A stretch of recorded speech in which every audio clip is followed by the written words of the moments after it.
Hello అందరికీ welcome to సాన్విషి media. ఇవాల్టి వీడియోలో the most dangerous viral fever dengue కోసం తెలుసుకుందాం. డెంగ్యూ ఫీవర్ అనేది దీన్ని వైరల్ ఇన్ఫెక్షన్ లేదా వైరల్ ఫీవర్ అని కూడా అంటారు.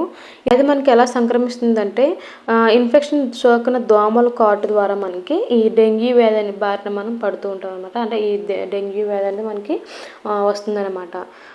అలాగే మనకి ఇన్సిడెంట్కి వచ్చేసరికి మనకి 100 నుంచి 400 మిలియన్ల జనాభా ఈ డెంగ్యూ బారిన పడుతున్నారనమాట. సో చాలామంది అయితే ప్రాణాలు కోల్పోయే పరిస్థితి కూడా వస్తుందన్నమాట. ఇది మెయిన్గా మనకు వర్షాకాలంలో అలాగే ప్రపంచవ్యాప్తంగా ఉష్ణమండల ప్రాంతాల్లో ఎక్కువగా చూస్తూ ఉంటాము. సో డెంగ్యూకి గల కారణాలు ఏంటంటే ఇన్ఫెక్షన్ సోకిన దోమల ద్వారా మనకి ఇది మానవులకు సంక్రమిస్తుంది. ఇది మెయిన్గా మనకి యాడిస్ ఈజిప్టి అనే దోమ ఈ డెంగ్యూ అనేది వ్యాపిస్తుంది అనమాట. డెంగ్యూ వైరస్ జాతులు వచ్చి డెంగ్యూ 1, 2, 3, డెంగ్యూ 4 అనేవి డెంగ్యూకి కారణాలు అనమాట. లక్షణాలకు వచ్చేసరికి దోమకాటుకు గురైన 10 రోజుల తర్వాత నుంచి మనకి లక్షణాలు బయటపడతాయి. ఇందులో మనకి కామన్ సిమ్టమ్స్లో హై గ్రేడ్ ఫీవర్ అంటే 104 డిగ్రీ ఫారెన్హీట్లో జ్వరం అనేది ఉంటుందన్నమాట. అలాగే విపరీతమైన తలనొప్పి, కళ్ళ వెనుక భాగంలో విపరీతమైన నొప్పి రావడం, అలాగే మన ఒంటి మీద అనేది ర్యాషెస్ అనేవి వస్తూ ఉంటాయి అన్నమాట. రెడ్ కలర్ అంటే ఎరుపు రంగులో ర్యాషెస్ అనేవి వస్తూ ఉంటాయి అన్నమాట. అలాగే కొంతమందిలో మనకి ఎక్కువగా జాయింట్ పెయిన్స్, అలాగే మజిల్ పెయిన్ అంటే కండరాల నొప్పి, కీళ్ళ నొప్పి ఎక్కువగా వస్తుందన్నమాట. అలాగే కడుపులో వికారంగా ఉండడం, వాంతులు, మనకి ఇక్కడ మెడవైపున మనకి లింఫ్ నోడ్స్ లాంటివి ఉంటాయన్నమాట. అంటే గ్లాండ్స్ అంటారు దాన్ని, స్వెలన్ గ్లాండ్స్ అని, అంటే నార్మల్గా ఉన్నవి వాపు అనేది వస్తుందన్నమాట. అలాగే కడుపులో విపరీతమైన నొప్పి లాంటి కామన్ సిమ్టమ్స్ అనేవి మనం ఈ డెంగ్యూ ఫీవర్లో మనకి ఎర్లీ స్టేజ్లో చూస్తామన్నమాట.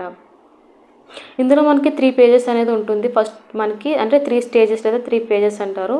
మనకి ఫస్ట్ పేజ్ వచ్చేసరికి ఫెబ్రల్ ఫేజ్, అలాగే సెకండ్ పేజ్ వచ్చి క్రిటికల్ ఫేజ్ అనమాట.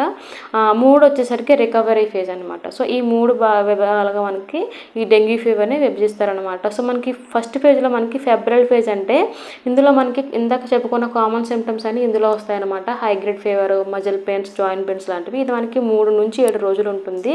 దీన్ని మనం బ్రేక్ బోన్ ఫీవర్ అని కూడా అంటాం అనమాట. సో మనకు ఒక్కోసారి థ్రాంబోసైటోపినియా అంటే మనకి ప్లేట్లెట్ కౌంట్ అనేది తగ్గుతుంది అనమాట. అలాగే క్రిటికల్ ఫేజ్ వచ్చేసరికి మనకి 4 నుంచి 7 రోజులు అనేది ఉంటుంది మనకి. అలాగే సివియర్ థ్రాంబోసైటోపినియా అంటే అలాగే మన ప్లాస్మా లీకేజ్ ఉంటుంది, బ్లీడింగ్ అనేది ఉంటుందన్నమాట. మనకి ఇంటర్నల్గా మనకి అంతర్గతంగా భాగాల్లో మనకి రక్తస్రావం అనేది ఉంటుందన్నమాట. అధిక రక్తస్రావం, లీకేజ్ అనేది ఎక్కువగా ఉంటుంది ప్లాస్మా. లేదంటే కొంతమంది షాక్కి గురయ్యే అవకాశం ఉంటుంది, కోమాకి వెళ్ళే అవకాశం ఉంటుంది, కొంతమంది చనిపోయే అవకాశం కూడా ఉంటుంది. థర్డ్ వన్ రికవరీ ఫేజ్ అనమాట. రికవరీ అంటే పూర్తిగా కోలుకోవడం. ఫెబ్రల్ ఫేజ్ తర్వాత మనకి కోలుకోవడం, లేదంటే క్రిటికల్ ఫేజ్ దాటిన తర్వాత కూడా కొంతమంది రికవరీ అవుతారన్నమాట. దానే రికవరీ ఫేజ్ అనమాట. ఇందులో మనకి బీపీ, అలాగే పల్స్ రేట్ కానీ అన్నీ నార్మల్గా ఉంటాయి. బ్లడ్, యూరిన్ అవుట్పుట్ కానీ ప్రతిదీ నార్మల్గా ఉండి రికవరీ అవుతారన్నమాట. దాన్ని రికవరీ ఫేజ్ అంటారు. మనం ఈ డెంగ్యూ వ్యాధిని మనం ఎలా కనుగొనగలమంటే ఎలాంటి టెస్టులు అనేవి చేయాలంటే ఫిజికల్ ఎగ్జామినేషన్ చేయడం, లేదా మెడికల్ అండ్ ట్రావెల్ హిస్టరీ తీసుకొని IgM antibody test, ELISA test, NC1 antigen test, PCR అంటే polymerase chain reaction test, tourniquet test, అలాగే కంప్లీట్ బ్లడ్ కౌంట్ టెస్ట్ లాంటివి చేసి ఈ డెంగ్యూ వ్యాధిని మనం కనుగొనవచ్చు అనమాట. చికిత్సా విధానం వచ్చేసరికి ఫస్ట్ ఫేజ్లో మన బాడీని హైడ్రేటెడ్గా ఉంచుకోవాలంటే ఫ్లూయిడ్ ఇంటేక్ అనేది ఎక్కువగా తీసుకుంటూ ఉండాలి. డాక్టర్ని మనకి కన్సల్ట్ చేసిన తర్వాత మనకి బాడీ పెయిన్స్కి, ఫీవర్కి తగ్గడానికి మనకి అసిటమినోఫెన్ అనే మెడిసిన్ అనేది ఇస్తారనమాట. మనం గుర్తుపెట్టుకోవాల్సిన విషయం ఏంటంటే ప్రిఫిన్, ఆస్పిరిన్ లాంటివి తీసుకోకూడదు అనమాట. ఎందుకంటే కొంతమందికి అంతర్గతంగా రక్తస్రావం ఉంటుంది. దానివల్ల ఆస్పిరిన్ తీసుకోవడం వల్ల రక్తం అనేది పలుచబడుతుంది అనమాట. దాని ద్వారా తీసుకోవడం వల్ల బ్లీడింగ్ అనేది ఇంకా ఎక్కువ ఫేజ్లో మనకి ఆసుపత్రిలో మనకి సహాయక చర్యలు అనేది అవసరం ఉంటుంది అనమాట. హాస్పిటల్ ట్రీట్మెంట్ అవసరం. అలాగే బ్లడ్ ప్రెషర్ మానిటరింగ్ చేయాలి. అధిక రక్తస్రావం అంటే ప్లేటెడ్ ట్రాన్స్ఫ్యూషన్ కానీ బ్లడ్ ట్రాన్స్ఫ్యూషన్ కానీ చేయాల్సిన అవసరం ఉంటుంది. అలాగే పపాయ లీఫ్ జ్యూస్ తాగడం వల్ల ప్లేటెడ్ కౌంట్ ఇంప్రూవ్. రాకుండా తీసుకోవాల్సిన జాగ్రత్తలు ఏంటంటే మన ఫ్యామిలీకి దోమకాటుగా గురవకుండా చూసుకోవాలి.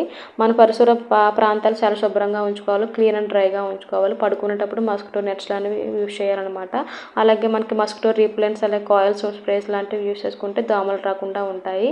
అలాగే నీటి గుంటలు, కాలువలు లాంటివి లేకుండా ఉంటే మనకి డెంగ్యూ కాకుండా ఇతర వ్యాధులు బారిన పడకుండా కూడా ఉంటుందన్నమాట. మన పరిసర ప్రాంతాలు ఎప్పుడు క్లీన్ అండ్ డ్రైగా ఉంచుకుంటే చాలా మంచిదన్నమాట. ఈ వీడియో కనుక మీకు నచ్చినట్లయితే ప్లీజ్ లైక్ చేయండి, షేర్ చేయండి. అలాగే నా ఛానల్ సాన్విషి మీడియాని సబ్స్క్రైబ్ చేసుకోండి.